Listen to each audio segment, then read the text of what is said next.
Levante bem alto sua Bíblia, põe acima da sua cabeça, pode sentar, diga assim: essa é a minha Bíblia, eu sou o que ela diz que eu sou.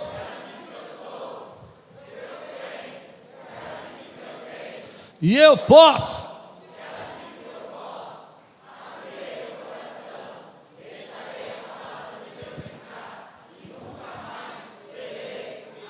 Aleluia. Oh, glória. Gênesis 31. Estamos estudando a história da vida de Jacó. Estamos já no capítulo 31. Acredito que essa seja a 8ª mensagem. Estamos estudando desde o nascimento dele até agora, falando de assuntos que são pertinentes na nossa vida, na nossa caminhada com Deus. Gênesis 31, nós vamos ler o versículo 1 ao versículo 3. Semana passada nós falamos no culto da noite sobre a vida de Jacó. Nós falávamos sobre essa relação de segundas intenções que nós vivemos no mundo, onde as pessoas se aproximam de nós e na primeira intenção elas querem nos abençoar, querem nos ajudar, mas na segunda intenção elas estão às vezes dominando, tirando aquilo que nos pertence, que é o caso do tio de Jacó, que é também o sogro dele, que é Labão, e esse homem age dessa maneira. E agora os relacionamentos deles chegaram ao limite, e a gente vai tratar um assunto que faz tempo que eu quero conversar com muitos irmãos que sofrem, muitos irmãos que me procuram durante a semana para falar um pouco de problemas como esse que Jacó enfrentou. Nós vamos ler o versículo de 1 a 3, depois você mantém a sua Bíblia aberta, que nós vamos ler vários versículos, mas como o texto, nós vamos estudar o capítulo 31, é muito grande, a gente vai lendo em partes. Jacó, porém, ouviu falar que os filhos de Labão estavam dizendo: Jacó tomou tudo que o nosso pai tinha e juntou toda a sua riqueza à custa do nosso pai. E Jacó percebeu que a atitude de Labão para com ele já não era a mesma de antes. E o Senhor disse a Jacó: volte para a terra de seus pais e de seus parentes, e eu estarei com você. Vamos orar? Senhor, fala conosco nessa noite, traz a Tua palavra ao nosso coração, que venha agora de encontro ao alimento, à sabedoria que nós precisamos para viver, para seguir os Teus caminhos, para sermos, Senhor, cada vez mais entregues ao Senhor, em nome de Jesus, amém. A história de Jacó vai acontecendo, só para você se colocar aqui dentro do texto. Jacó então casa com as suas primas, Lia e Raquel, elas se tornam as suas esposas, ele tem os seus filhos, trabalha 7 anos por uma esposa, recebe outra, trabalha mais 7 anos pela outra, que é a que ele queria, que é a Raquel. Depois ele trabalha mais 6 anos para o seu tio Labão, pelo seu próprio trabalho, pelo seu próprio sustento. E ele faz um acordo com Labão, que a gente às vezes já falamos sobre isso, é um acordo que a gente às vezes não entende. As ovelhas que nascerem listradas é dele. O texto vai dizer para nós aqui no capítulo 31 que Labão muda as regras 10 vezes para que Jacó não prospere, mas embora ele mude as regras, Deus na sua graça traz a prosperidade nessas 10 vezes, e ele vai se tornando cada vez mais próspero. E os tios, seus primos, começam a ficar irritados com essa prosperidade. E eles já não olham mais para Jacó com aqueles olhos de amizade, de amigável. O semblante deles caíram. Você já viu isso alguma vez na sua vida? Pessoas que tratavam você bem, de repente você começa a prosperar e elas já não olham para você com aqueles olhos de amigo. Você não sabe o que aconteceu. Elas começam a dizer que você mudou, que você fez isso, que você já não é uma pessoa tão próxima. E na verdade os olhos delas estão diferentes para você. E uma das coisas que o texto vai tratar, e é por isso que eu gosto dessa história, no meu coração, uma história que fala muito nesses dias, é porque muitas desavenças dentro das nossas famílias acontecem por problemas financeiros. Muita gente aí não conversa com seu irmão, não conversa com seu primo, não conversa com seu pai, por problemas financeiros. E aqui vai mostrar uma dificuldade que aconteceu por problemas financeiros e como Jacó enfrentou essa dificuldade, os erros que ele cometeu e os acertos que ele cometeu também nessa disputa, através das riquezas, das bênçãos e das promessas que Deus tinha para a vida dele. É interessante que esses problemas financeiros acontecem na nossa família e às vezes a gente nem percebe. eu já vi muitas pessoas passando por tristezas, porque já não falam mais com seus irmãos, não falam com aquele cunhado, tem aquele irmão que agiu de forma que você não gostou, e a Bíblia vai falar para nós, olha, que esses problemas às vezes chegam aos extremos, das pessoas terem que se separar, e a gente vai ver isso. Mas a segunda condição desse texto, que é muito importante para nós, é que Deus vai usar esses nossos problemas. Diga comigo, Deus vai usar esses nossos problemas. Eu pus 2 aspas do meu problema, porque a gente acha que é um problema, mas Ele vai usar esses nossos problemas para dar direção, para mostrar para onde que Jacó tem que ir. Agora o tempo acabou, está confortável, são 20 anos na casa de Labão, mas ele tinha uma promessa para voltar, e era tempo dele voltar. E tudo isso começa então a se fechar, o clima ficar fechado, as pessoas não se relacionam bem, e Deus vai usar tudo isso para empurrar Jacó de volta para o destino que ele tem, que é voltar para a sua parentela. No versículo 4 a 9, a gente vai entender um pouco isso, e a gente vai começar essa mensagem. Diz assim: então Jacó mandou chamar Raquel e Lia para virem ao campo onde estavam seus rebanhos. Ele disse: vejo que a atitude do seu pai para comigo não é mais a mesma, mas o Deus de meu pai tem estado comigo. Vocês sabem que trabalhei para o seu pai com todo o empenho, mas ele tem me feito de tolo, mudando o meu salário 10 vezes. Contudo, Deus não permitiu que ele me prejudicasse. Se ele dizia: as crias salpicadas serão seu salário, todos os rebanhos geravam filhotes salpicados. E se ele dizia: as que têm listras serão seu salário, todos os rebanhos geravam filhotes com listras. Foi assim que Deus tirou os rebanhos de seu pai e os deu a mim. É interessante que Jacó vai mostrar nesse momento que ele pega as suas esposas, leva para um lugar mais isolado, embora ele vivesse a 3 dias de viagem do seu tio Labão, mas deveriam ter parentes ali próximos, e ele vai em um lugar mais isolado e fala: vem aqui, mulher, deixa eu falar com você. Você sabe que eu tenho trabalhado para o teu pai, eu tenho feito tudo direitinho, mas ele ainda me culpa, ele ainda quer tirar, e ele por 10 vezes mudou o meu salário, e toda vez que ele faz isso, Deus que tem uma aliança comigo, e diga aí, Deus tem uma aliança comigo, reverteu o problema.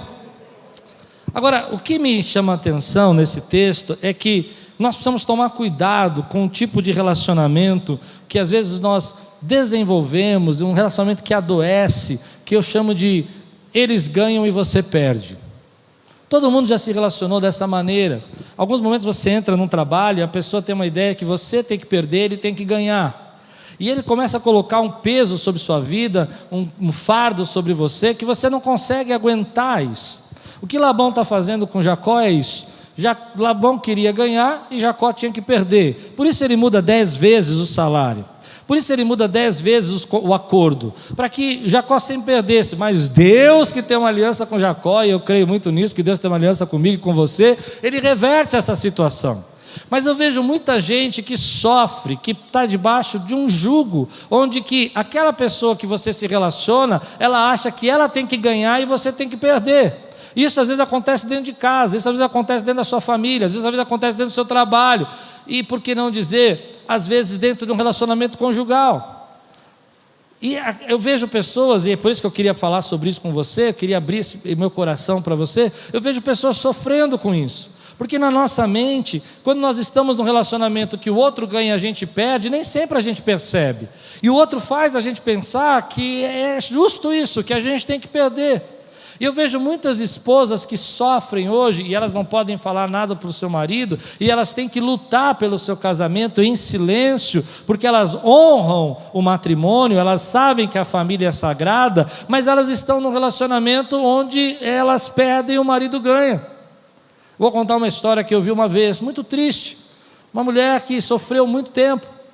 Seu marido tinha mais de 1 milhão guardado na conta. Só que se ela chegasse em casa e tomasse a Coca-Cola que ele comprou, ele brigava com ela. Ela tinha que comprar a Coca-Cola dela. Eu não estou falando de um relacionamento de um dia, não estou falando de um relacionamento de uma semana, estou falando de um casamento de mais de 20 anos. Onde ela estabeleceu o relacionamento que tudo era para ele, e se ela não fizesse os deveres que ele achava que tinha que fazer, porque ela estava num relacionamento, ela perde e ele ganha. Quantos estão entendendo o que eu estou pregando? E ela lutando pelo matrimônio, porque ela crê que a família é sagrada, ela crê que a família é bênção, ela crê que o divórcio não deve existir, mas ela está num relacionamento que está sugando tudo que ela tem dentro dela, porque ela está num relacionamento que ela sempre vai perder. Já vi também esposas que estabelecem um relacionamento com seu marido, onde que elas ganham e eles perdem. Então elas acham que tem que fazer tudo o que elas querem fazer, elas acham que tem que viver como se não fossem casadas, e o marido tem que aceitar isso. E alguns maridos, por causa da bênção da família e da graça da família, e por querer lutar pela família, acabam até se sujeitando, mas isso vai roubando um pouquinho da gente, isso vai matando um pouquinho de dentro de nós, vai tirando um pouquinho da nossa força.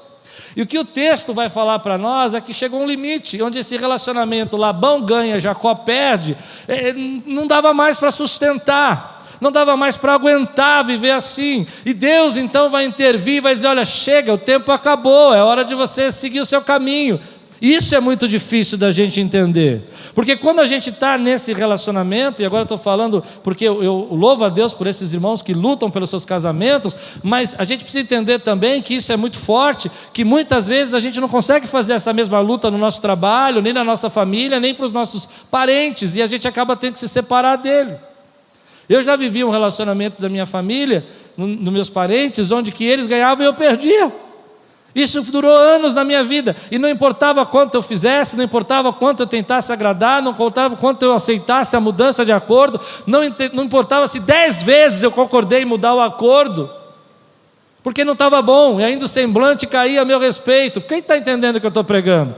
Mas deixa eu dizer para você algo: não se sinta culpado, isso não depende de você, não depende da sua habilidade, às vezes isso não tem nada a ver com você, isso tem a ver com a bênção de Deus que está sobre você.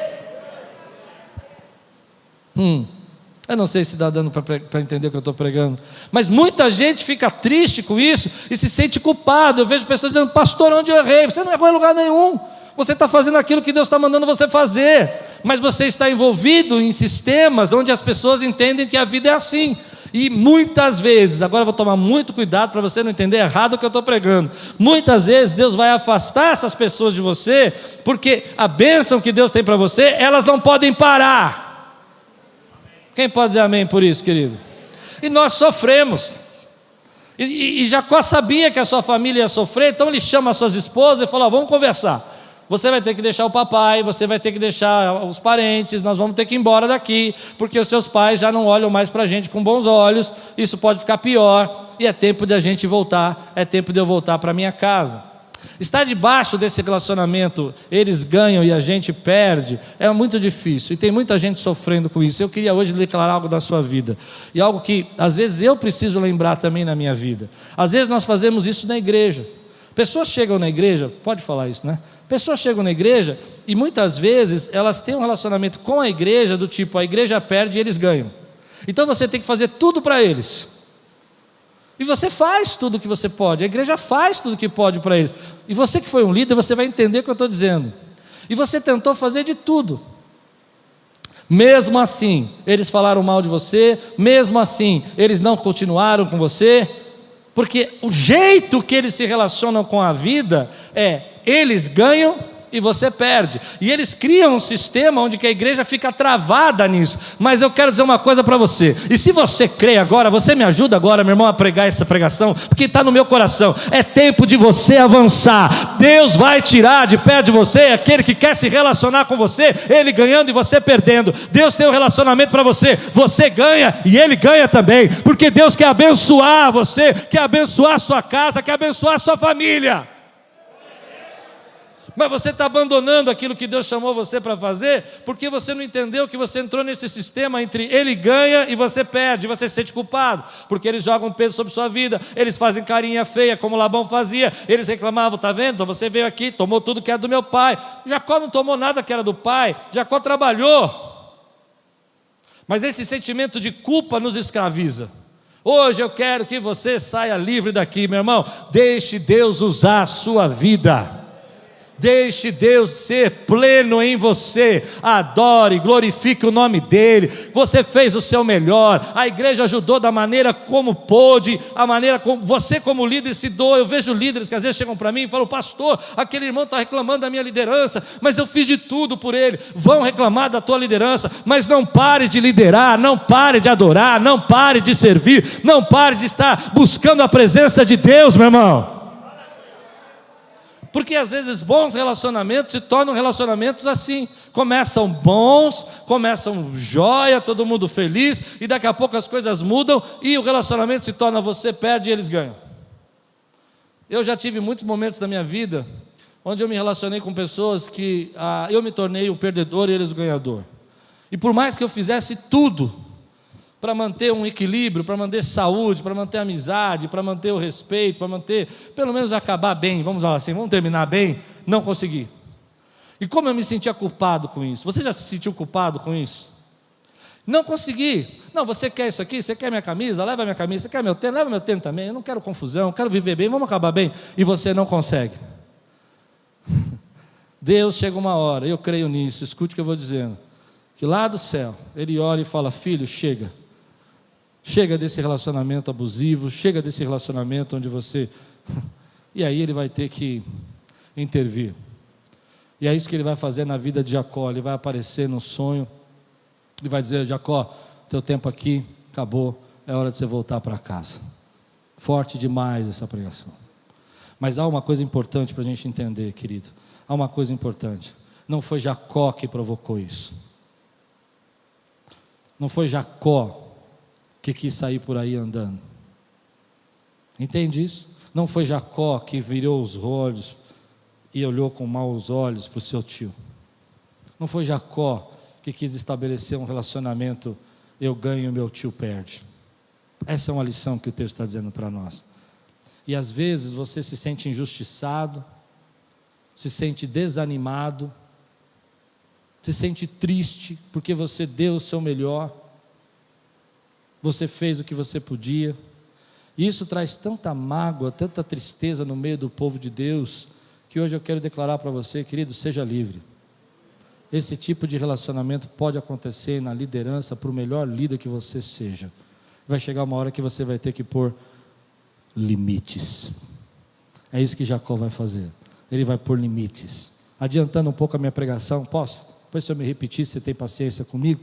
No final da história, o Labão vai perseguir Jacó, vai alcançar Jacó, e então eles vão fazer um acordo. Eu acho interessante que no acordo, Labão vai dizer assim: olha, nós vamos colocar uma pedra aqui. Jacó vai dizer: vamos colocar uma pedra aqui, e se eu passar dessa terra, e eu tentar tomar alguma coisa que é sua, Deus vai julgar a nossa causa. E se você passar dessa pedra, e vier para o meu lado, e tentar tomar alguma coisa que é minha, Deus vai julgar a nossa causa. O que Jacó está fazendo? Limites. E às vezes os nossos relacionamentos, querido, para que eles não se tornem relacionamentos abusivos, nós precisamos estabelecer limites. Você não é, em outras palavras, Jacó está dizendo: chega, acabou, não vai mais tomar o que é meu, e eu também não vou mais me envolver com o que é seu. Nós estamos estabelecendo limites. E sabe o que é bonito disso? Depois que eles estabelecem limites, eles vão celebrar os limites, eles vão ceiar juntos, eles vão se reconciliar. Eu vou falar isso no final, mas é muito importante você entender que se você está debaixo de um relacionamento, você perde e a pessoa ganha, você precisa estabelecer limites. Às vezes esse relacionamento acontece também dentro da igreja. Muitos de vocês, muitos irmãos chegam aqui da nossa igreja porque vieram de igreja onde o líder ganha e vocês perdem. E Deus muitas vezes honrou vocês e teve graça. A única coisa que eu faço de um ponto de atenção para você é que você reconheça que a boa mão de Deus te sustentou até agora, ela vai continuar te sustentando. Então não pare de ser o adorador que Deus chamou você para ser, não pare de ser o ministro que Deus chamou você para ser, não pare de ser aquele servo que Deus usa, que Deus chamou você para ser. Se Deus está falando com você, dá um grande glória a Deus aqui, e não pare, meu irmão. Eu vejo pessoas que chegam aqui e comentam cada história para mim que eu fico assustado. E eu queria dizer para ela: olha, talvez a igreja adoeceu naquele momento, a igreja estava ficando doente e você não percebeu, e você se envolveu nisso. Olha o que diz aqui, no versículo 2, volta um pouquinho para trás. Posso ir mais fundo nessa história? Amém? Está servindo para alguém? Porque falou muito comigo isso, meu irmão. Falou com você também? Fala muito comigo. Porque Jacó, por sua vez, reparou que o rosto de Labão não lhe era favorável, como anteriormente. Se você não entendeu, deixa eu voltar um pouquinho. Então, anteriormente, o rosto de Labão era favorável. Agora, alguma coisa aconteceu e o rosto dele já não era mais favorável, como foi um dia. E a gente não entende por isso acontece. Às vezes acontece porque a pessoa não gosta do que Deus está fazendo na tua vida. Às vezes não acontece porque as pessoas não entendem o processo que você está passando. Às vezes acontece porque Deus está te abençoando e as pessoas não gostam da bênção que você recebeu. Mas não pare de deixar Deus usar e fazer aquilo que Ele chamou você para fazer, em nome de Jesus. Nós precisamos amadurecer. Eu vou falar uma coisa para você, como seu pastor agora. Se você está num relacionamento, ele ganha e você perde, você precisa amadurecer. Você precisa tomar cuidado de não deixar isso se tornar para você um problema para aquilo que Deus chamou você para ser. Não parar o que Deus está chamando você para fazer. E às vezes isso acontece por meio da culpa, às vezes isso acontece por meio do medo, às vezes acontece porque a gente acha que vai perder, e eu vou falar mais sobre isso agora. Olha o que vai acontecer aqui no versículo 17 a 21. Então Jacó juntou seus filhos e suas mulheres e amontaram os camelos e conduziu todos os rebanhos junto com todos os bens que havia acumulado em Padã-Arã, para ir à terra de Canaã, a casa de seu pai, Isaque. Note, enquanto Labão tinha saído para tosquear suas ovelhas, Raquel roubou de seu pai os ídolos do clã. Foi assim que Jacó enganou Labão, o arameu, fugindo sem lhe dizer nada. Ele fugiu com tudo o que tinha e, atravessando Eufrates, foi para os montes de Gileade. Deixa eu explicar alguma coisa aqui antes de pregar essa mensagem. O texto está falando sobre esses ídolos. Eu vejo muitas histórias aí sendo contadas. Na verdade, esses ídolos, não é que a Raquel era idólatra, como algumas pessoas falam, e ela foi buscar os ídolos do pai. Na verdade, naquele tempo já havia um tipo de escritura, um tipo de cartório, um tipo de forma de você legalizar o território, de quem era aquele território. E pequenos ídolos, chamados terafins, eram entregues para o proprietário daquela região, daquela terra. Quem tinha posse desse ídolo, desse terafim, que era bem pequenininho, não era grande, não era como a gente imagina, o ídolos do pai, era pequenininho. Quem tinha esse pequeno terafim, esse pequeno ídolo, ele era o dono, ele tinha a escritura daquela terra. Então, se por exemplo, chegasse um dia, alguém dissesse assim, quem é o dono dessa terra? O filho, o parente, alguém da propriedade dissesse assim, é minha. A pessoa dissesse, não, é minha, não é dele, é minha. Como é que ia ser provado de quem era aquela terra?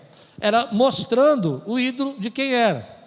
Quando você vai ler o texto, você vai perceber que Raquel e Lia falam assim para Jacó: nós trabalhamos para o nosso pai, nós tínhamos direito na herança e nós não recebemos esse direito da herança, e nosso pai nos vendeu para você, e ele ficou com tudo para ele, porque Jacó trabalhou para ele, e nós não ganhamos nada. E elas vão dizer assim, a ideia é que elas tinham direito de participar com a posse da terra e daquilo que o pai tinha. Então quando ela entrou, ela foi lá, Jacó não sabe disso, ela rouba os ídolos e fala, bom, agora a minha interpretação porque ela fez isso. Eles vão passar o rio Eufrates, eles vão para o outro lado, e se não desse certo, e se a família não recebesse, e se Esaú acontecesse alguma coisa, que é o próximo texto, onde Esaú vai se encontrar com Jacó, e toda aquela tensão, ela tem a propriedade da terra, ela pode voltar, e pode dizer, ei, essa terra pertence a mim também, eu sou filha de Labão, e está aqui os terafins dessa terra. Ela esconde isso, ela esconde de Jacó, ela esconde do seu pai, ela coloca em cima da cela dela, e ela vai andando na cela. Quando o pai chega para dizer, cadê, vocês me roubaram, cadê os ídolos, por que ele está tão nervoso? Pessoas dizem, não, ele está nervoso porque ele tinha uma idolatria. Não, ele está nervoso porque ele está perdendo a escritura, e ele tem medo que Jacó volte e fale assim, isso aqui tudo é meu, e a família dele fique sem nada. Por isso ele persegue Jacó por 3 dias, e por isso ele tenta encontrar Jacó, e por isso ele revista as tendas para achar os ídolos, porque ele quer aquilo que é direito. O problema aqui é financeiro, o problema aqui, a crise deles é financeira. E é interessante que Jacó fica furioso e fala assim, eu não tenho nada a ver com isso, eu não peguei nada seu, o que eu trouxe é meu. E eles começam a discutir. Então ele vai até Raquel e pergunta para onde está, e Raquel fala assim, olha, eu não posso descer do camelo porque eu estou nos dias. Espertinha, né? O que ela fez? Ela pegou os ídolos, escondeu debaixo da cela dela, ficou sentada e ficou quietinha. Falou, deixa eles brigar aí. Mas aqui tem algumas lições que eu quero tirar para mim e para você. Em primeiro lugar, é que era tempo de Jacó voltar, era tempo de despedir-se, era tempo de ele começar um processo novo, um ciclo novo na vida dele. E as coisas começaram a se fechar, porque esse tempo precisava ser inaugurado, precisava ser iniciado. E às vezes a gente não entende, querido, que o tempo fecha, as coisas começam, para que Deus te dê uma direção para um novo ministério, para que Deus te dê uma direção para um novo jeito de você pregar, para que Deus te dê uma nova direção. Às vezes não é só mudar de lugar, mas Deus está trazendo uma nova experiência para você. Aquilo que você fazia não funcionava mais, e Deus vai trazer para você agora uma nova dimensão do que Ele quer fazer na tua vida. Então as portas começam a se fechar, você não consegue ter os resultados que você espera, mas Deus está trazendo algo novo para você, e esse é o jeito dele te empurrar na direção que Ele tem para você. Você pode dizer amém? E às vezes a maneira como nós vamos viver isso não é que tudo dando certo, porque senão a gente não sai da nossa área de conforto. Para a gente sair da nossa área de conforto, Deus precisa fechar a porta.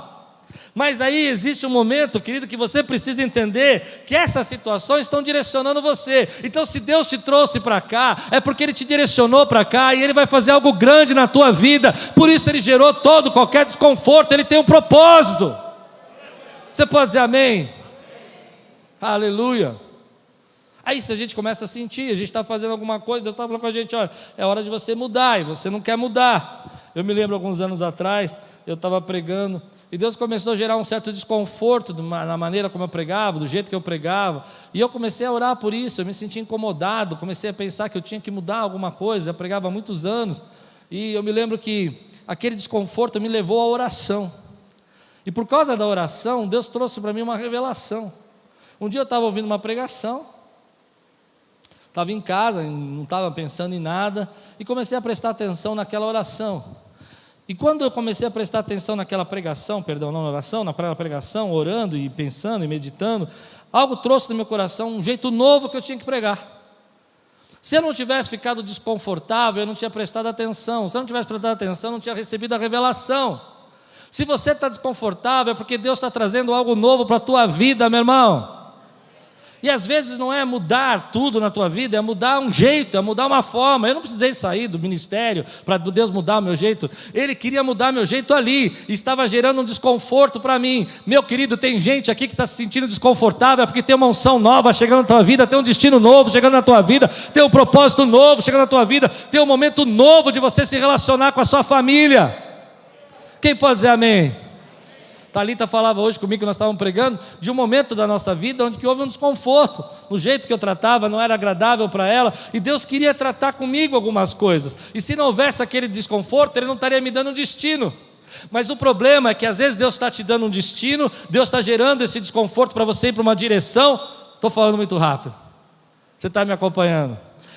E aí você não entende, porque você fica olhando aquilo que você vai deixar.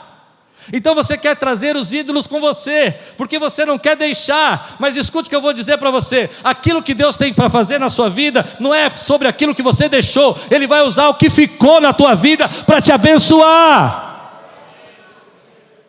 Você está preocupado em trazer com você alguma coisa que te dê garantia, porque você não quer deixar aquilo que te é seguro. Mas Deus está dizendo para você: o que eu vou usar na tua vida não é você olhando o que você deixou, mas é olhando o que ficou. Aquilo que ficou é o que eu vou multiplicar, aquilo que ficou é aquilo que vai te abençoar, aquilo que ficou é aquilo que vai ser transformado, aquilo que ficou que vai ser regenerado. Mas nós ficamos como essa mulher, trazendo os líderes, porque nós queremos uma garantia, algo que nos diga: se der errado a gente volta. Não, querido, não tem plano B. Deus vai usar na sua vida o que ficou, e o que ficou foram poucos amigos, são esses amigos que vão te abençoar. O que ficou talvez tenha sido pouca autoridade, é porque Ele está trazendo uma autoridade nova sobre sua vida. O que ficou na sua vida, aquilo foram poucas pessoas, é porque essas pessoas que vão construir a história com você. Se você crê, dá um grande glória a Deus aqui, meu irmão. Nós ficamos olhando o que nós deixamos, e nós ficamos presos ao que nós deixamos. Nós ficamos presos, querido, aos ídolos do nosso pai. as escrituras, as garantias do nosso Pai. Mas Deus está falando comigo nesse texto: filho, pare de olhar o que você deixou, porque o que você deixou não é o que eu vou usar para te abençoar. Eu vou te usar para te abençoar aquilo que eu deixei na tua vida, e isso que eu deixei na tua vida é o que vai abrir portas, é o que vai abrir novo tempo na tua vida. Mas quando Deus está trazendo um novo para nós, nós ficamos presos com aquilo que a gente deixou. Nós queremos garantias, e essas garantias não servem para nada. O que serve para nós é entender que Deus te deixou pessoas nesse tempo, Deus te trouxe amigos novos nesse tempo, Deus te trouxe oportunidades novas nesse tempo, e você fica olhando o que deixou, mas Deus vai usar o que ficou para transformar a tua vida e fazer algo novo na tua vida. Às vezes eu fico triste nesse tempo, porque eu fico olhando pessoas que eu não vejo mais. Eu sei que algumas estão na internet, eu sei que algumas nos acompanham, mas há irmãos que eu não vejo mais, e nós tentamos fazer de tudo, tentamos ajudar, e a gente como pastor se cobra muito sobre isso. E essa semana Deus falou muito comigo sobre isso. Falou: filho, você precisa olhar o que ficou, porque é o que ficou que eu vou trazer um novo tempo para essa igreja. Quem pode dizer amém por isso, querido? Eu não estou dizendo que eu quero que as pessoas saiam, não é isso, mas a gente sofre, a gente quer garantias, a gente se pergunta onde que a gente errou como igreja, por que a gente não fez mais, amém? Mas Deus está falando comigo, com você, querido: eu vou fazer com aqueles que o que ficaram, aquilo que eu prometi para você, porque eu estou ainda conduzindo no destino. Hoje de manhã eu falava com o líder da nossa igreja sobre isso. Ele falava: pastor, estou triste, porque a gente fez, ajudou, aquela pessoa foi. Eu disse: querido, a palavra de Deus para mim essa noite foi essa: olha o que ficou, porque o que ficou é o que vai florescer, o que ficou é o que vai trazer novo tempo, o que ficou é o que Deus vai usar para cumprir a promessa que Ele prometeu na tua vida. Aquilo que você precisou deixar para trás não era o que Deus ia usar para te abençoar. Aquilo que você precisou abrir mão não vai fazer de diferença nenhuma na bênção que Deus tem para a tua vida, se você deixar Deus usar aquilo que ficou na tua vida. É muito forte isso para mim, porque alguns momentos da minha vida eu já sofri muito com isso, tentando guardar os meus ídolos, as minhas escrituras, as minhas garantias do passado. As garantias do passado: se não der certo eu volto, se não der certo eu faço, se não der certo eu tenho uma segurança. E Deus está falando para mim: esquece isso, eu vou usar agora o que ficou na tua vida e vou fazer isso florescer na tua vida e vou abençoar. Você aceita esse processo? E aí chega a hora de seguir em frente. Você está nesse relacionamento e não consegue, e você se sente culpado, e você fala: podia ter feito isso, podia ter feito aquilo, e você não consegue, e você precisa seguir em frente. E quantas vezes a gente não consegue seguir em frente? Quantas vezes a gente fica preso nisso? Quantas vezes a gente fica sofrendo? Mas quando você lembra que Ele vai sempre usar o que sobrou, e não o que você perdeu, e não o que ficou para trás, é nessa hora que você fala: Deus, eu quero te engrandecer e quero te adorar, porque eu sei que o jeito que o Senhor trabalha na minha vida não é eu lamentando o que perdi, mas é agradecendo pelo que sobrou. Você pode agradecer pelo que sobrou? Às vezes você perde o emprego e você está num relacionamento desse, e é tempo de você partir do emprego, e você fica lamentando o tempo que você trabalhou naquela empresa, e Deus está falando assim para você: para de lamentar o que perdeu e comece a agradecer o que sobrou, porque eu vou usar a tua experiência, eu vou usar o teu conhecimento e vou te direcionar para algo muito maior do que você tinha ali. E aí aquela pessoa abre a empresa dela, abre o projeto dela. Eu me lembro uma vez conversando com o pastor Anderson, e ele estava numa multinacional, uma empresa muito grande, e ele disse: Klaus, eu tenho visto que as pessoas que chegam a uma certa idade, eles mandam embora e contratam os mais novos, e eu estou chegando nessa idade. E eu disse: eu acredito que Deus vai começar um novo tempo na tua vida. E o chefe dele chamou ele e falou assim: vamos abrir uma empresa juntos. E eles tinham que abrir mão de uma série de benefícios, de coisas para abrir a empresa. Mas eles abriram a empresa. E para abrir a empresa eles não podiam olhar o que ficou, não podiam olhar o que deixaram, mas tinham que olhar o que ficou. O que ficou é o conhecimento, a experiência, os clientes que eles podiam fazer. E aquilo deu muito certo na vida dele. Eu louvo a Deus por isso, porque é um exemplo para mim, em momentos da nossa vida, que a gente precisa parar de lamentar por aquilo que perdeu e começar a agradecer por aquilo que ficou. E sabe o que ficou para mim, querido? Uma igreja maravilhosa, que no meio de uma pandemia adora o Senhor, glorifica, que faz 6 horas de oração, que entrega a cesta, que alimenta as pessoas, que sai na rua. É isso que ficou. O que ficou é gente que vai para Piauí pregar no meio da pandemia, é gente que adora a Deus, é gente que louva, é gente que serve, é gente que clama, é gente que prega. É isso que ficou, meu irmão. Então adore ao Senhor e agradeça por aquilo que ficou. E se você pode agradecer, dá um grande glória a Deus aqui, exalta. Eu vou te dar aí uns 30 segundos para você glorificar, agradecer por aquilo que ficou na tua vida. Deixa esses ídolos para lá, meu irmão. Eles não vão fazer diferença nenhuma no destino que Deus tem na vida de Jacó. É interessante que Raquel não conta para Jacó, porque não vai fazer diferença. Mas há uma situação aqui que hoje à tarde o Espírito Santo me tocou. Jacó fugiu de novo, irmão. Fugiu de novo. Esse homem só sabe fugir. Ele não sabe fazer outra coisa. Ele foge de Esaú. Agora ele está fugindo de Labão. E é interessante porque a gente acha que pode resolver todos os nossos problemas fugindo. A primeira vez deu certo fugir de Esaú, ele fugiu e tudo bem, Esaú não foi atrás dele, mas dessa vez não vai funcionar muito. Labão vai com tudo em cima dele. Ele está 3 dias de distância, mas Labão vai percorrendo, e a Bíblia vai dizer, perseguiu. E é interessante que a Bíblia não usa esse termo, a não ser como um caso de guerra. Perseguiu, é um termo que está sendo usado como se fosse uma guerra, uma perseguição está sendo causada, uma perseguição está sendo formada. Perseguiu, por quê? Porque Labão vai dizer, porque ele não falou nada, ele não explicou nada, ele pegou tudo que tinha e num tempo que Labão está tosqueando, ele foge. Meu querido, deixa eu dizer uma palavra para você que eu acredito muito que venha da parte de Deus para a sua vida. Você precisa parar de resolver os seus problemas fugindo. Você tem que enfrentar os seus problemas, tem que olhar na cara da pessoa e falar, chega, acabou esse relacionamento, você ganha e eu perco, eu vou viver o que Deus tem para mim, e aquilo que eu deixei não é o que me representa, o que me representa é o que ficou, e o que ficou é o que Deus vai usar para me abençoar. Mas Jacó não faz nada disso, ele foge de novo, e o texto vai dizer algo para nós muito interessante, versículo 22 a 24. 3 dias depois, Labão foi... 3 dias, não é um dia, 3 dias. Labão foi informado que Jacó tinha fugido, tomando consigo os homens de sua família. Perseguiu Jacó por 7 dias. 3 dias depois era informado. Ele pega os homens da família e fala, vamos atrás de Jacó. E por 7 dias ele persegue Jacó. E o alcançou nos montes de Gileade. Note isso. E o alcançou nos montes de Gileade. Então, eu quero que você diga comigo, então, vírgula. Só agora aparece uma vírgula. Então, de noite, Deus veio em sonho a Labão. Quem veio em sonho? Deus. Ele perseguiu por 7 dias.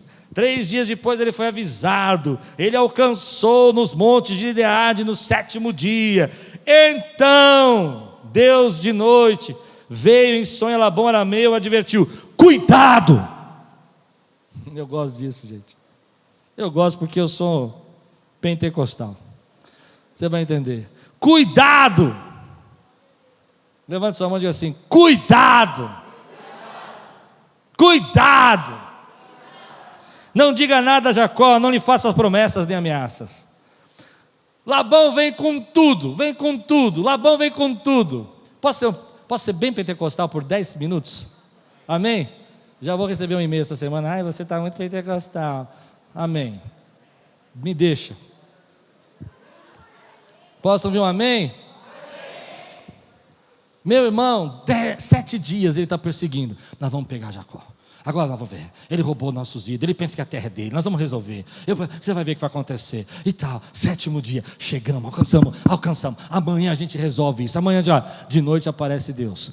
Cuidado! Deixa eu falar uma coisa para você, meu irmão, eu vou falar, presta atenção, o diabo se levanta contra a tua vida, ele tenta perseguir você, ele tenta alcançar você, mas Deus está dizendo para ele, cuidado! Cuidado! Ah, eu louvo ao Senhor, querido, porque muitas vezes eu não posso parar Labão, mas eu sirvo um Deus que para Labão. Eu não posso parar, querido, aquele que se opõe contra a minha vida, mas eu sirvo um Deus que fala: cuidado, você está mexendo com alguém que é meu, você está mexendo com alguém que me pertence, cuidado! Se você já viveu um momento da tua vida onde Deus parou o inimigo, fica de pé no teu lugar, glorifica ao Senhor, testemunha comigo. Ei, meu irmão, cuidado, você está falando contra a igreja, cuidado, você está falando contra a noiva, cuidado, você está falando contra os ungidos de Deus, cuidado! Aleluia! Quantos aqui já viveram? Você que está de pé já viveu uma experiência? Então diga assim: cuidado! A unção de Deus, a promessa de Deus na minha vida. Você acha que Deus não faz nada, você acha que Deus não lhe protege, mas se você tivesse noção a quantidade de vezes que Deus já parou Labão na tua vida e disse: cuidado, se você está exagerando, é minha serva, se você tocar nela você vai ver. Quem pode dizer amém, querido, por isso?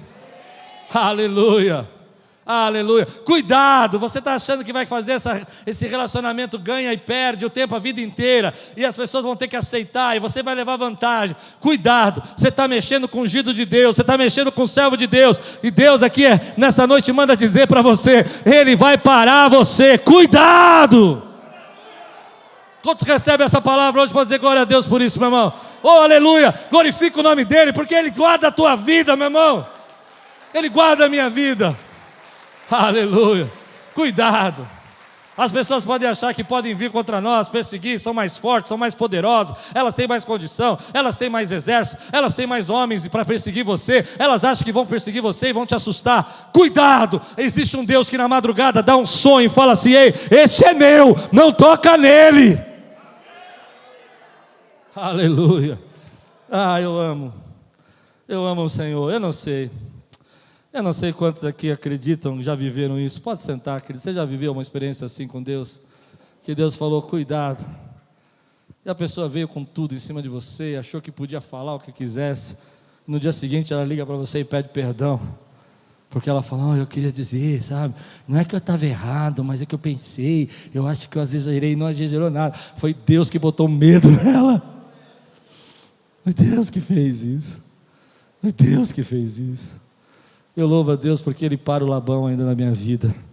Quantas vezes as pessoas tentam se levantar contra a igreja, contra o povo de Deus, contra os seus líderes, contra os seus servos, contra aqueles que adoram, e colocam a gente num relacionamento desse que eu falei. Eles ganham e a gente faz, e nunca tem nada em troca, nunca tem reconhecimento. Mas Deus chega uma hora e fala assim: cuidado, é meu filho. Cuidado, você se acha poderoso, você se acha acima de qualquer pessoa. Cuidado, esse é meu filho, eu cuido dele. Já aconteceu isso na sua vida? De você ter uma experiência que Deus falou: para um pouquinho, eu vou cuidar dessa situação para você. Alguns dias atrás eu estava passando uma situação assim muito interessante, uma batalha muito grande. Resolvi uma situação, pipocava outra. Resolvi um problema aqui, aparecia outro.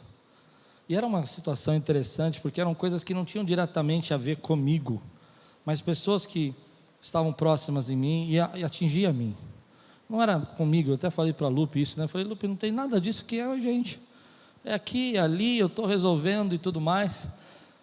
Mas aquilo começou a se tornar uma batalha espiritual. Você já viveu isso? E você está resolvendo um problema, já aparece outro, e você começa a resolver o outro está com um problema, você tem que sair para socorrer o outro, e aí você fica perdido naquele. Aí você consegue resolver um problema, vem um problema de saúde, você consegue resolver um problema de saúde, vem um problema financeiro, você consegue resolver um problema financeiro, vem um problema pessoal na sua família, você consegue resolver um problema pessoal, você já está de volta com um problema de saúde, aí consegue... Isso não para. Isso não para. Parece que é uma perseguição. Então naquele momento eu falei: Senhor, eu não sei mais o que fazer. Eu já tentei tudo. Eu já fui no meu limite. Usei tudo que eu podia. Eu não fiquei com medo, eu não fui covarde, mas eu não sei o que eu posso fazer. E foi lindo quando Deus falou no meu coração: eu vou mandar parar. E a sensação que eu tive é que Deus estava dizendo: cuidado, eu cuido. Cuidado desse. E de uma hora para outra as coisas começaram a resolver, os problemas começaram a solucionar. E as coisas que eu não estava conseguindo resolver, que eram simples, eram coisas simples, mas não encaixavam. Não encaixavam, não funcionavam. Começaram a resolver. Hoje eu creio, querido, que Deus está me dando uma palavra que é para entregar para a sua vida.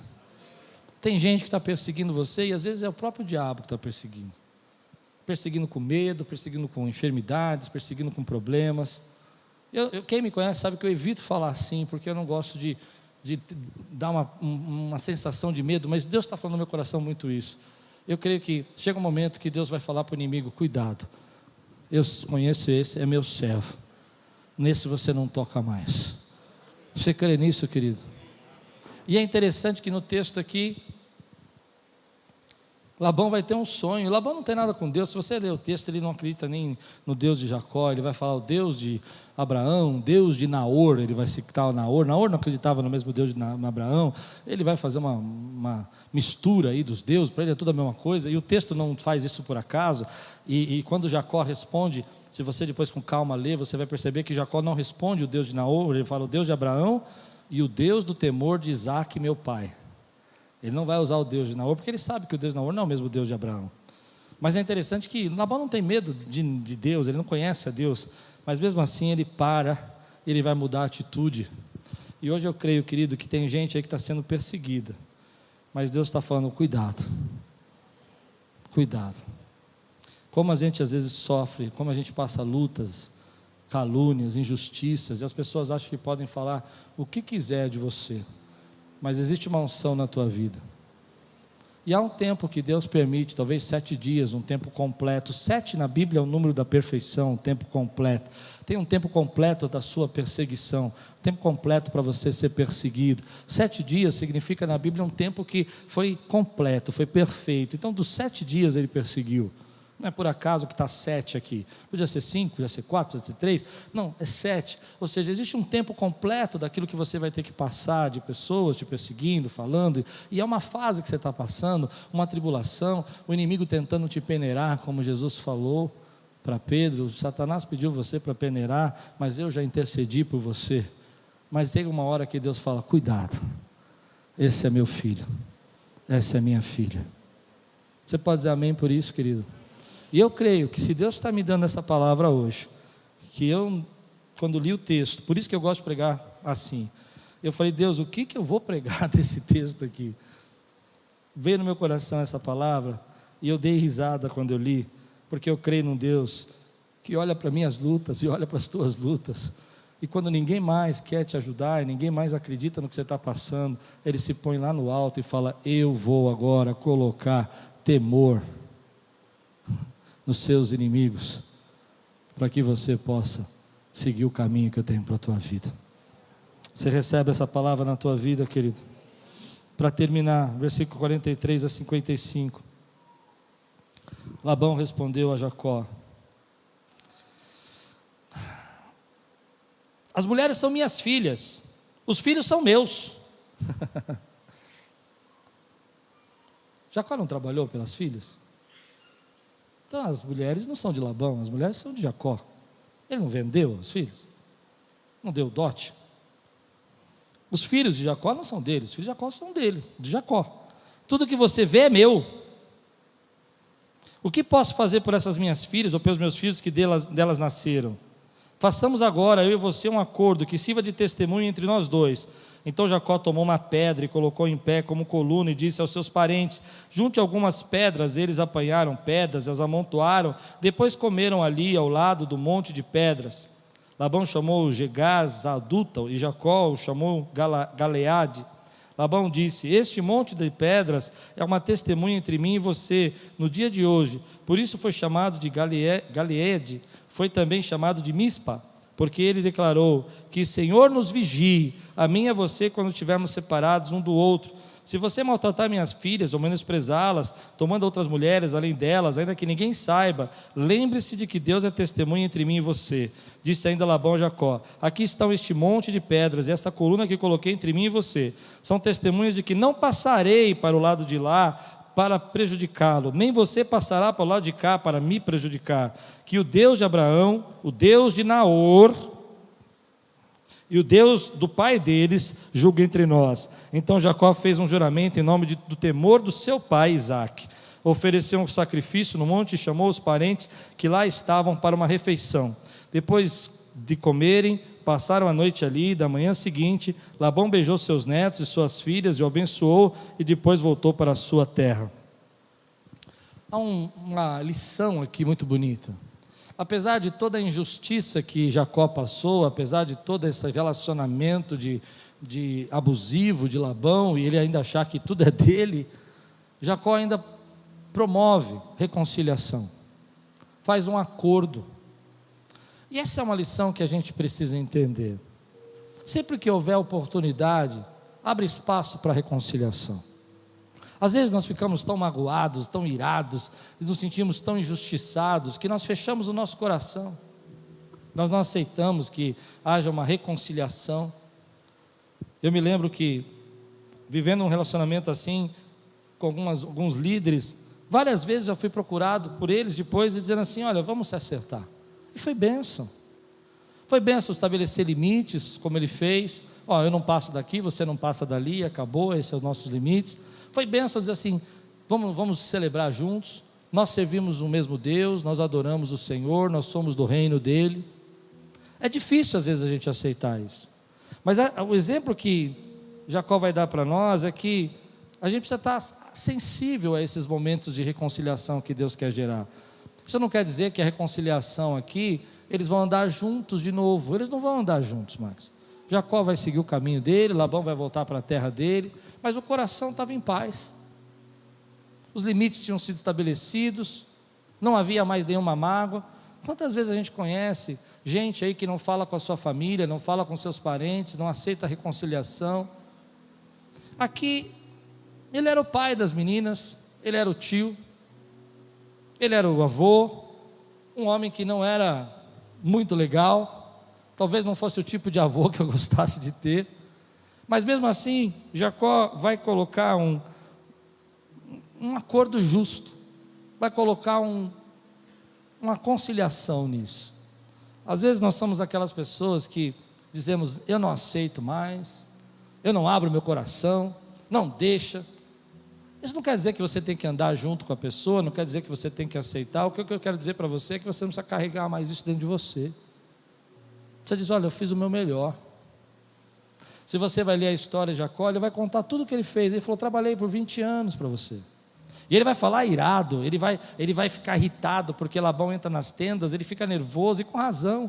E ele joga na cara e fala assim: olha, sabe uma coisa, eu trabalhei, quando uma ovelhinha sua era roubada, eu pagava. Se tinha alguma que era destroçada, tirava do meu, não do teu, porque você não queria perder nada. Ele vai contar: se alguma pessoa roubasse de dia ou de noite, não importa, a culpa era minha, e eu fiz tudo isso, e ainda assim não foi o bastante. Mas no final o texto vai dizer que eles se despedem, se abraçam, ou seja, era tempo de perdoar, era tempo de seguir em frente, era tempo de não ficar com aquela angústia. Muita gente quer seguir em frente, mas quer ficar lembrando que perdeu, quer ficar jogando na cara, quer ficar falando o tempo todo. Põe uma pedra sobre isso. O texto está falando: e eles puseram uma pedra. Não é assim que a gente fala? Eu vou pôr uma pedra sobre essa situação. Não é assim: eu vou pôr uma pedra, eu vou parar com isso. Chega, eu não vou falar mais disso. Eu não vou mais carregar esse problema na minha vida. O que passou, passou. Talvez você tenha sido injusto. Eu, na minha família, vivi uma experiência muito interessante sobre isso. Eu já contei algumas experiências que meus pais se separaram. Meus irmãos ficaram muito magoados com meu pai, porque ele se separou. Nós passamos muita necessidade, passamos muito problema. Muita coisa que a gente não precisava ter sofrido, a gente sofreu, porque meu pai tinha condição, mas a gente não tinha condição. Meu pai era diretor de uma empresa, a gente vivia praticamente de uma multinacional, não uma empresa pequena, uma multinacional de remédios. E a gente vivia como se fôssemos comendo ovo e arroz todo dia. Mas um dia meu pai promoveu reconciliação, e eu tive que fazer uma escolha, porque se eu ficasse lembrando tudo que eu tinha perdido na minha infância, e tudo que meu pai não tinha me dado, jamais eu conseguia seguir em frente. Eu precisava pôr uma pedra nisso, e não foi fácil, porque toda vez que eu me lembrava que eu podia ter estudado numa escola melhor, que eu podia falar um português melhor e talvez pregar melhor, toda vez que eu me lembrava disso, meu coração ficava pesado. E uma vez conversando com um parente nosso, ele começou a falar: você não tem raiva do seu pai? Você não percebe o quanto você sofreu por causa dele? E nós estávamos nos reconciliando aos 14 anos. E quando ele falou isso, eu falei: você tem toda a razão. E ele ficou assustado, olhou para mim: então como é que você consegue ter amizade nele?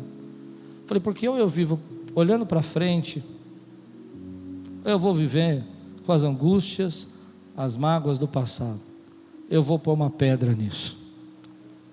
Estabeleci limites com meu pai, não foi fácil.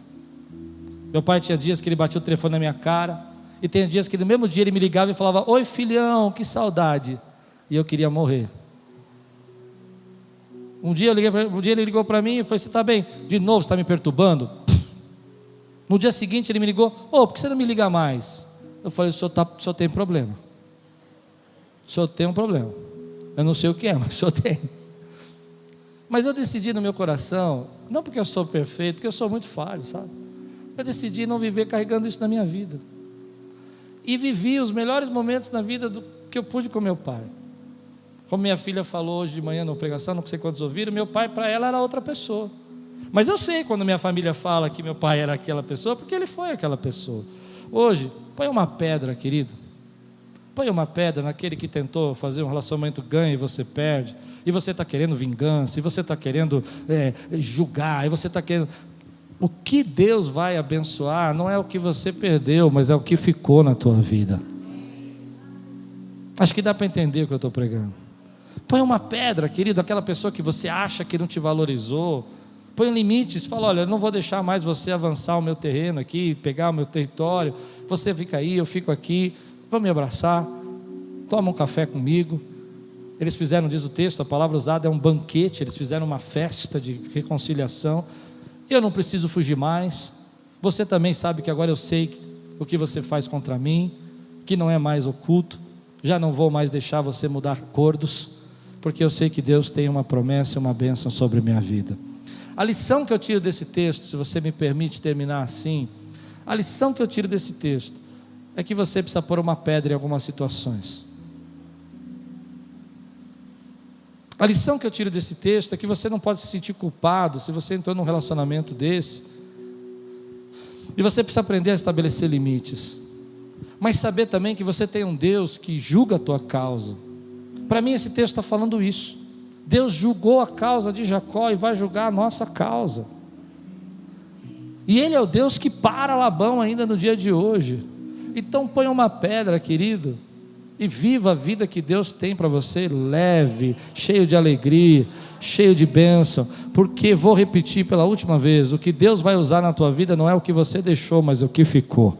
E você está olhando o que deixou e não consegue agradecer por aquilo que ficou. Você recebe essa palavra na tua vida hoje, meu irmão? Se você recebe essa palavra hoje na tua vida, eu quero orar por você, quero abençoar você, quero que você saia daqui leve hoje. Talvez você esteja hoje aqui, seja o tempo de você pôr uma pedra, seja um tempo de você falar assim: eu vou olhar para frente, eu vou fazer aquilo que Deus tem para fazer na minha vida, eu vou pôr uma pedra nessa situação, vou pôr limites nos próximos relacionamentos, não vou deixar entrar mais em relacionamentos, eu ganho, eles ganham e eu perco. Relacionamentos comigo vai ter que ser eu ganho e ele ganha também, porque assim é o justo. Mas eu não vou deixar que nada disso me pare, porque eu sei que eu tenho um Deus que em momentos desse usa todo esse desconforto para me direcionar e para me levar no destino que eu tenho. Se hoje Deus está falando com você e você está cheio de dons, cheio de ministério, cheio de presença de Deus, cheio de vontade de trabalhar para o Senhor, cheio de vontade de servir, e alguma coisa parou você, alguma coisa te entristeceu, alguma coisa, sabe, fez você achar que Deus não podia te usar, e Deus está falando com você, e é tempo de Deus renovar, você pôr uma pedra sobre isso, reconciliar-se, deixar Deus trabalhar na tua vida e fazer com que isso avance eu quero orar com você. Se Deus está falando com você, como falou comigo, fica de pé no teu lugar. Só aqueles que Deus está falando. Eu estou fazendo um apelo. É um apelo para que você saia leve. Você põe uma pedra sobre isso. Você diga: olha, isso falou comigo. Eu peguei a minha parte dessa mensagem. Eu sei o que é para mim. Eu já entrei em muitos relacionamentos assim. Fazer. E a culpa é sua, pastor Klaus.